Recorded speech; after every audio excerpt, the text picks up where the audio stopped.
Now, if you like strong odors, crying in your kitchen, or eating hamburgers, or all of the above, then I would highly recommend planting onions in your next garden. But before we do that, I thought it'd be fun to go over the history of it a little bit. Where did they come from? How long have they been around? So grab yourself a snack, a little sippy sippy, and let's sit down and talk about onions.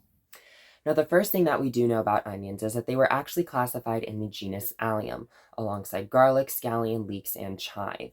However, the shallot was actually classified in a separate species until 2010. They were like, You can't sit with us. now, many botanists, food historians, and archaeologists believe that the onion probably first originated from Central Asia. However, other research suggests that it possibly could have first originated from Iran or West Pakistan. Now, we can't exactly say for sure where it came from. I mean, they can't. I can't either. I don't know, but like they can't. We don't know exactly where it came from, but what we do know is that some of the earliest documentation of it can actually be found in biblical text. Yeah, the Bible. Specifically in Numbers chapter 11, verse 5, which says, and I quote, "We remember the fish we ate in Egypt, the cucumbers, the melons, the leeks, the onions, and the garlic," end quote.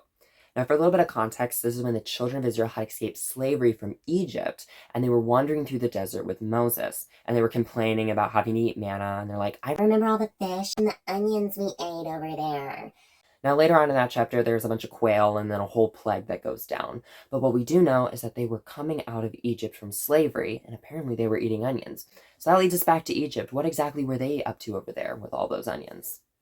Well, according to the University of Missouri, apparently the ancient Egyptians worshipped the onion. Yeah, thinking that its concentric rings, meaning it's rings inside of rings inside of rings, symbolized eternal life. In fact, Ramses IV, who was 21 when he became pharaoh over Egypt, was actually entombed with onions in his eye sockets. Could you imagine digging that thing up and being like, whoa, like opening that sarcophagus and like, whoa, talk about a stinky look. Now, some say that the ancient Egyptians had the very first documentation of onions, but it's kind of hard to say.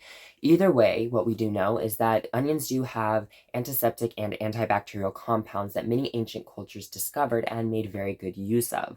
However, this leads some people to believe that the Egyptians used it for medicine, but would have likely viewed the vegetable's curative power as magical rather than medical, which makes a lot of sense. I mean, if they're like eternal life, I could see that. Like they're like magic. Now, although the ancient Egyptians revered the onion more than some, other cultures, specifically the ancient Greek athletes, consumed large quantities of them, believing that it would balance their blood and improve their athletic prowess. Later, after conquering Greece, Rome continued to eat large quantities of onion as well, and they would rub it on their gladiators to tone their muscles. I'm not sure what the thought process was there, but like, okay, like, no judgment, but now during the early Roman Empire, author and naturalist Pliny the Elder wrote of Pompey's cabbages and onions before he was overcome and killed by the volcano's fumes. You remember Pompeii, the volcano exploded? Yeah. Now I'm going to have to reference my notes here, but he cataloged about the Romans' beliefs and the effectiveness of the onion to do things such as cure vision, induce sleep, heal such maladies as mouth sores, dog bites, oddly specific but okay, toothaches, dysentery, and lumbago. Excavators of the destroyed city found gardens where, just as Pliny said, onions had in fact, very much so, had grown.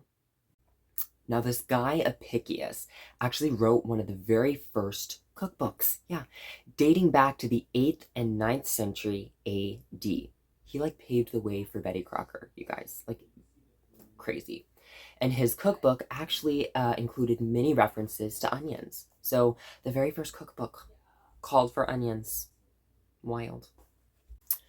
Now, strains of the wild onion grew and still grow to this day in North America, where they were gathered, used raw, cooked, used as seasoning. In fact, the Native Americans used them a lot too, using them in syrups, in salves to help with reducing inflammation and helping with pain. They also used them as dyes and as toys. I'm not sure what the whole toy thing was, like, how do you play with a wild onion, but they did.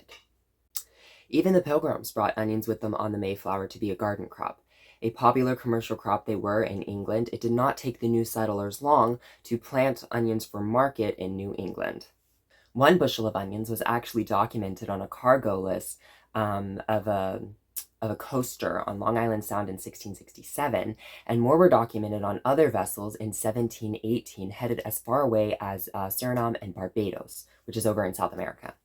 Apparently, even the President of the United States had a thing or two to say about onions. Yeah. If you guessed it was George Bush Sr., well, you're wrong. It was Ulysses S. Grant, the 18th President of the United States. Now, Grant over here was an American military officer and politician who served as the 18th President from 1869 to 1877. As commanding general, he led the Union Army to victory in the American Civil War in 1865, and thereafter briefly served as Secretary of War. In 1864, Grant declared an advisory to the federal government saying, quote, "I will not move my army without onions," end quote. Now, fortunately for Grant and his troops, his needs were met immediately. The federal government sent him 3 train car loads of the bulbs, and they were greatly appreciated by his troops for both their flavor and their antiseptic properties when treating powder burns. So I looked up what a powder burn was, and this is what it said on Wikipedia. So a powder burn is a type of burn caused by exposure to the combustion gases, which are expelled from the muzzle of the firearm as it is fired. Powder burns only occur when the individual is in close proximity to the discharging firearm, as the gases quickly dissipate. This can be an indicator on a corpse of whether or not it was shot. It was shoint. Whether or not it was shot at point blank range or not, which in that case, I think it'd be a little too late to treat those powder burns, but you do you. Onions have often been used throughout history, not only as food for just a mere means of survival by some, but also as medicine to aid the sick. Even today, with their antiseptic and antibacterial compounds, they are still considered to have many health benefits. Onions are also said to be rich in things such as vitamin C, which helps boost your immune system, B vitamins, iron, potassium, and calcium, which is really good for your bone health. Some researchers today have found evidence that shows onions may possibly help with things such as helping you manage your diabetes, boosting your immune system, and may help reduce the risk of heart ailments. According to a study done by China in 2019, they may also have anti-cancer potential. Now, one last little nugget of information I would like to leave you with is that China produces most of the world's allium crops. This includes onions. According to a study done in 2017, they produced over 20 million metric tons. Runner-up was India, producing 13 million metric tons, and then in third place was the United States, producing 3 million metric tons. We need to up our onion game. Also, according to another study, China actually produces 72% of the entire world's garlic. I'm just saying. We need to work on it, you guys. From the eye sockets of a pharaoh in ancient Egypt to a ship bound to Barbados, from the Great American Civil War to your pantry, onions have been around for thousands of years, not only giving us their gift of flavor through culinary uses, but also being used as medicine to aid the sick. Now, without further ado, let's get some onions planted. Hi everyone, so today is a wonderful autumn day here in Middle Georgia. It's a little breezy and it's nice and overcast. So I thought I would take advantage of this weather and plant the rest of my remaining onions. So earlier this month I planted red onions and white onions, and I needed to get another pound of sweet onions to fill out the rest of this space because it's a little over 6 feet long and about 4 feet wide. And I wanted some more onions to fill the space out, and I got them, and so we're gonna go ahead and jump into it and get them planted. So a general rule of thumb when planting onions is to do 5 inches apart in all directions and about 3 inches deep, and so that's what I'm going to be doing. I took a stick and I cut it 5 inches apart to help me measure as I go, and I have this little tool here to help loosen the soil when I hit a hard spot to get it to go down in the hole. As for sourcing your onions, it can get very expensive depending on where you're getting them from. So I would recommend checking out local hardware stores and local garden centers because they're going to probably have the best price.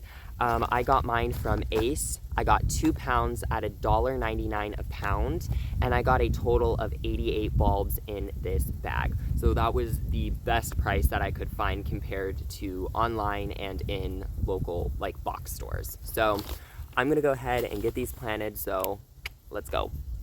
And just a side note, remember to plant your onions pointy side up, just like most bulbs. Make sure you can see where the roots are and that it's in the downward direction so it can anchor and grow next year. Every once in a while you'll end up with a little weird onion you have to guess with, but even with this oddball, you can still tell that there is a pointy side and more of a flat side, and there's evidence of where roots were.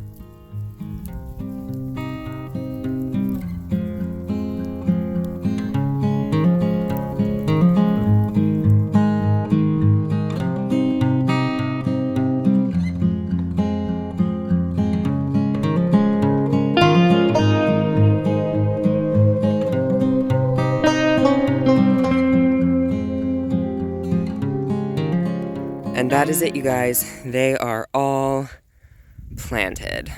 So that was the exact number of bulbs that I needed to finish off that space. I got them all planted and we're done. The last thing that I will do later on is I will put on a layer of leaves to act as a mulch. But other than that, I shouldn't have to do anything. I will give them a light water in, but for the most part, throughout the rest of the winter, I should not have to do a bunch of watering. I might hit them with water if it's like incredibly bone dry, but for the most part, I shouldn't have to worry about that. Thank you so much for watching this video. I really do appreciate it. If you like it, please let me know by giving it a big thumbs up. Feel free to hit that big red subscribe button if you're interested in sticking around, and hit that bell icon so you get notifications every time that I upload a brand new video. It's free. And always feel free to drop a comment as well. I hope you all have a wonderful rest of your day, and I will see you all later. Bye.